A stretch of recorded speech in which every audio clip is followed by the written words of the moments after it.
Assalamualaikum warahmatullahi wabarakatuh. Di sini saya perwakilan dari kelompok 1 ingin menyampaikan makalah kami dengan judul Akhlak adalah bagian daripada agama. Disusun guna memenuhi tugas mata kuliah hadis-hadis kejiwaan, dosen pengampu Bapak Rahmanuddin, STHI, MPD. Disusun oleh Arinda Febiola dengan NIM 2021 0304 0302 dan Rabiatul Adawiyah NIM 2001 0304 0300. Langsung saja ke pembahasan, yaitu tentang pengertian akhlak. Pengertian akhlak adalah akhlak berasal dari bahasa Arab yang jamak dari khuluqon, yang berarti budi pekerti, perangai, tingkah laku, dan tabiat seseorang. Sedangkan menurut istilah sendiri, akhlak adalah pengetahuan yang menjelaskan tentang baik dan buruk, benar atau salah, tingkah laku atau perbuatan, perkataan seseorang. Akhlak berdasarkan ajaran Allah dan Rasul-Nya. Akhlak tidak terlepas dari akidah dan syariah, dan akhlak merupakan pola tingkah laku yang mengakumulasikan aspek keyakinan dan ketaatan sehingga tergambarkan dalam perilaku yang baik. Akhlak Islam dapat dikatakan sebagai akhlak yang islami, adalah akhlak yang bersumber pada ajaran Allah dan Rasulullah. Secara mendasar, akhlak ini erat kaitannya dengan kejadian manusia, yaitu khaliq atau pencipta, dan makhluk, yaitu yang diciptakan. Rasulullah diutus untuk menyempurnakan akhlak manusia, yaitu untuk memperbaiki hubungan makhluk dengan Khalik, yaitu Allah Ta'ala, dan hubungan baik antara makhluk dan makhluk. Kata menyempurnakan berarti akhlak itu bertingkat, sehingga perlu disempurnakan. Yang kedua, pembahasan yang kedua yaitu macam-macam akhlak. Akhlak terdiri dari dua macam. Yang pertama, akhlak mahmudah. Akhlak mahmudah atau akhlak yang terpuji. Akhlak ini termasuk budi pekerti yang baik, perilaku manusia yang baik ditunjukkan oleh sifat, perkataan, dan kehidupannya sehari-hari. Tingkah laku yang membuat orang lain senang dan tidak merasa terganggu. Sedangkan akhlak mazmumah adalah akhlak yang tercela. Akhlak mazmumah ini ialah perangai atau tingkah laku yang tercermin dari tutur kata, tingkah laku, dan sikap yang tidak baik. Bahkan akhlak mazmumah ini adalah tingkah laku yang mengakibatkan orang lain merasa tidak senang dan merasa terganggu. Lanjut ke pembahasan yang ketiga, yaitu C. Karakteristik akhlak Islam. Akhlak Islam memiliki beberapa keistimewaan dan ciri-ciri khusus atau karakteristik yang membedakannya dari sistem akhlak lainnya. Di antara karakteristik akhlak Islam tersebut, yaitu yang pertama adalah 1.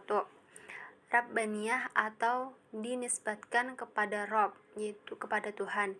Yang dimaksud dengan Rabbaniyah di sini meliputi dua hal. Yang A, Rabbaniyah dari sisi tujuan akhirnya, atau Rabbaniyah al-Ghayah.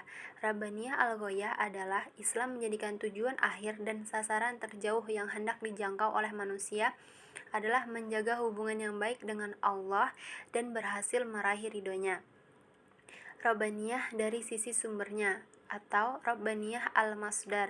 Rabbaniyah masdar atau Rabbaniyah sumber adalah bahwa manhaj atau konsep sistem yang telah ditetapkan oleh Islam guna mencapai tujuan akhir tersebut. Manhaj yang Rabbani karena sumbernya adalah wahyu Allah kepada penutup para rasulnya. Yang kedua, insaniyah atau manusiawi. Sesungguhnya akhlak Islam memiliki sebuah risalah atau misi yang sangat penting, yaitu memerdekakan manusia, membahagiakan, menghormati, dan memuliakan manusia.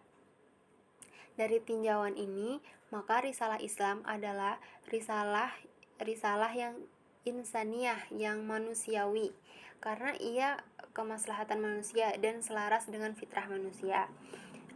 Yang ketiga, karakteristiknya atau ciri-cirinya yaitu syumuliyah atau universal dan mencakup semua sisi kehidupan. Jadi universal Islam meliputi semua zaman, kehidupan dan eksistensi manusia. Islam adalah risalah yang panjang terbentang sehingga meliputi semua abad sepanjang zaman, terhampar luas sehingga meliputi semua cakrawala umat dan begitu mendalam sehingga menyentuh urusan-urusan dunia dan akhirat. Syumuliyah atau kesempurnaan dan keterpaduan Islam juga tampak sangat menonjol pada aspek akhlak dan adabnya. Akhlak Islamiyah adalah bukan seperti yang dikenal sebagian orang dengan sebutan akhlak-akhlak agama yang tampak dalam pelaksanaan ritual-ritual peribadatan seperti menghindari daging babi, miras dan sebagainya. Tetapi akhlak Islam adalah akhlak yang jangkauannya menyentuh semua sisi dan bidang kehidupan. Yang keempat yaitu wasatiyah atau bersikap pertengahan. Karakteristik ini dalam Islam yang cukup menonjol adalah wasatiyah, sikap pertengahan, atau dengan ungkapan lain tawazun dalam kurung berkeseimbangan. Jadi tidak memihak si A dan si B, tapi dia di tengah-tengah antara si A dan si B. Yang dimaksud dengan sikap pertengahan di sini adalah keseimbangan di antara dua hal yang saling bertolak belakang atau berlawanan. Seimbang dalam arti tidak lebih berat ke satu sisi dan mengabaikan sisi yang lainnya. Ya, baik, mungkin itu tadi 4 karakteristik atau ciri-ciri akhlak Islam.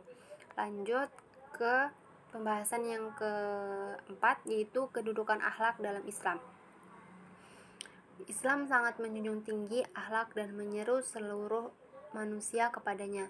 Demikian tingginya kedudukan akhlak dalam Islam hingga ia menjadi barometer keimanan. Rasulullah Shallallahu Alaihi Wasallam bersabda, "Akmalul mu'minina imanan ahsanuhum khuluqan," yang berarti orang mukmin yang paling sempurna imannya adalah yang paling baik akhlaknya. Hadis riwayat Abu Daud dan Tirmizi. Bahkan Rasulullah SAW menegaskan bahwa tujuan diutusnya beliau tidak lain adalah untuk menyempurnakan akhlak. Rasul menginformasikan bahwa tidak ada sesuatu yang lebih berat pada mizan atau timbangan amal seseorang pada hari kiamat kelak selain dari akhlak yang baik. Lanjut ke pembahasan yang terakhir, yaitu keterkaitan antara keimanan dan akhlak. Dalam Islam, akhlak sangat terkait dengan iman dan tidak terpisah darinya. Keterkaitan antara iman dan akhlak tersebut ditunjukkan oleh hadis berikut yang artinya, tidak ada iman bagi siapa yang tidak bersifat amanah dan tidak ada agama bagi siapa yang tidak menjaga perjanjian. Hadis riwayat Ahmad, Al-Bazzar dan Tabrani. Iman yang kuat akan menumbuhkan akhlak-akhlak yang terpuji seperti amanah dan memegang perjanjian. Oleh karena itu, barang siapa yang menyia-nyiakan amanah dan melanggar perjanjian, maka hal itu dapat dikatakan ciri kosongnya orang tersebut dari nilai-nilai keimanan, akhlak berdasarkan ajaran Allah dan Rasul-Nya. Mungkin sekian dari kelompok kami, kurang lebihnya mohon maaf. Wassalamualaikum warahmatullahi wabarakatuh.